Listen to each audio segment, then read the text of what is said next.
Now may the words of my mouth and the meditation of all our hearts be acceptable in the sight of God, our rock and our Redeemer. Our New Testament passage was brief, but it carries enormous weight.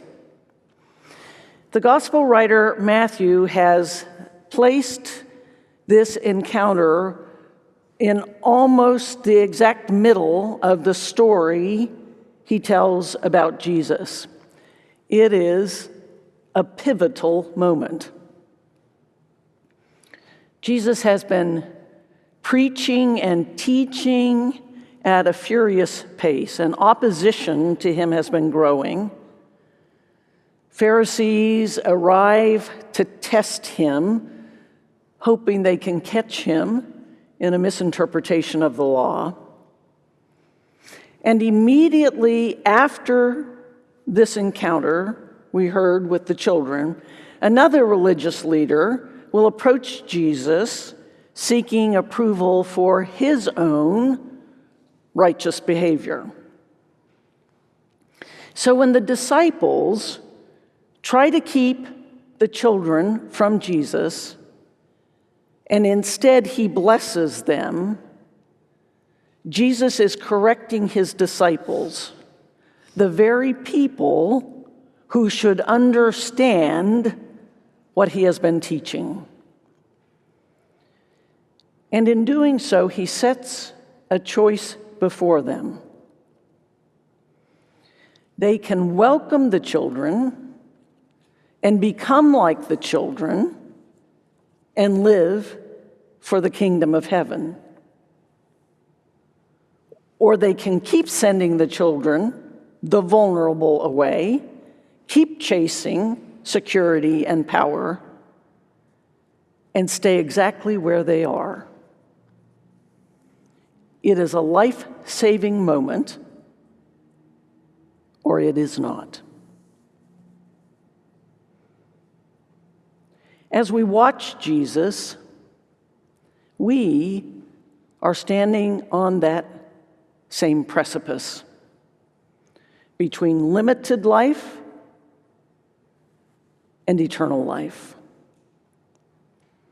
And there are three questions that can guide us. When someone survives a catastrophic medical event and is living only because machines are keeping them alive, doctors sometimes ask a series of questions to determine if the patient wants to continue living that way. Doctors may ask, "Do you know who you are? Do you know what happened to you?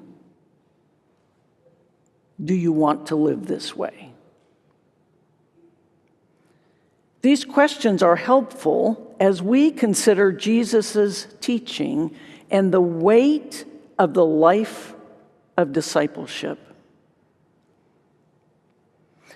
But before we answer the questions, we should listen to Jesus. Jesus has not been forced into a life-altering circumstance. He has chosen one. He chose to become the Word made flesh. He chose to set aside privilege and power. He chose to be God with us, fully human, fully divine. Jesus knows who he is. Jesus knows what happened to him. And Jesus is committed to living this way. If we reflect on those three life-saving questions, we may learn more about who we are as followers of Jesus, why we are following, and what is expected of us as disciples. The first life-saving question seems simple, doesn't it? Do you know who you are? Of course we know who we are. We know our names. We know our birthplaces, our families, how to function in our jobs and in our communities. But the deeper question is, do you know who you are as a follower of Jesus? That identity involves rejecting much of what the world, from the time of the Pharisees until the time of social media, thinks is important. It often means setting aside habits of gaining much power, popularity, and security. Knowing our identity as followers of Jesus means we cannot just go with the flow. We are called to speak up and speak out, to care for others and carry on changing systems that harm the vulnerable. We make choices every day, and the choices we make are indicators of our identity. Now, the second life-saving question: do you know what happened to you? There must be some compelling reason you are willing to alter your life. Something has happened to you that makes you able to follow a teacher who asks you to live differently, think differently, and speak differently. So what happened to you? Perhaps you saw the Son of God welcoming children, and you wanted to be one of them. Perhaps you glimpsed the beauty of the beloved community and knew you belong here.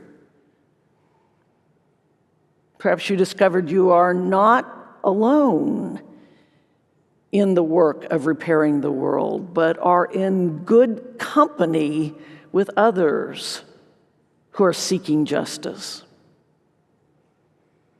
Perhaps you no longer want to participate in oppression and separation because you see the value of each person, not just those who look like us and live like us and vote like us and love like us. And if something like that has happened to you, then the final life-saving question naturally follows. Do you want to live this way? In the text, Jesus welcomes children. Children, probably the most vulnerable people in that crowd. He touches them. He blesses them. He says that the kingdom of heaven belongs to those who are like them. Can you imagine the reactions in that gathering?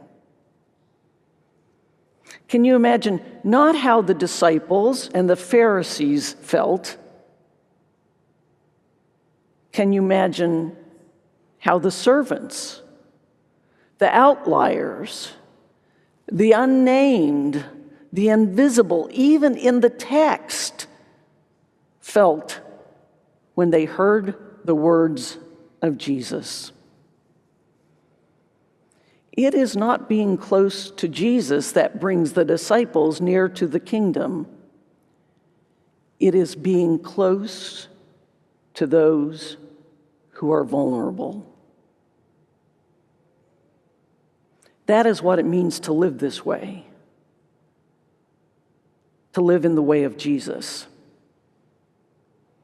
It means welcoming everyone by making space for those who are often not welcomed by everyone.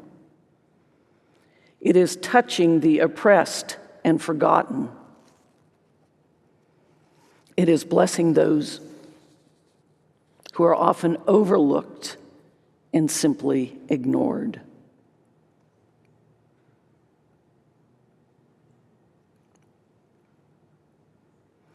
Doctors and Jesus remind us the choice is completely ours. Here in prayer, we sit with our teacher. Here in the congregation, we remember what has happened to us.